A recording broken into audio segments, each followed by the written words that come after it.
Adani Hindenburg அறிக்கை விவகாரத்தை விசாரிக்க எஸ்ஐடி அமைக்கும் கோரிக்கையை நிராகரித்த தீர்ப்பை மறு ஆய்வு செய்ய கோரி உச்சநீதிமன்றத்தில் மனு தாக்கல் செய்யப்பட்டுள்ளது.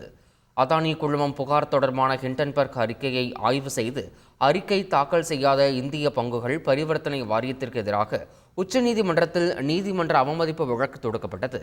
இந்த வழக்கை விசாரித்த உச்சநீதிமன்றம் இந்த விவகாரத்தில் இந்திய பங்குகள் மற்றும் பரிவர்த்தனை வாரியத்தின் விசாரணையில் சந்தேகம் கொள்ள முடியாது என்று தீர்ப்பளித்தது.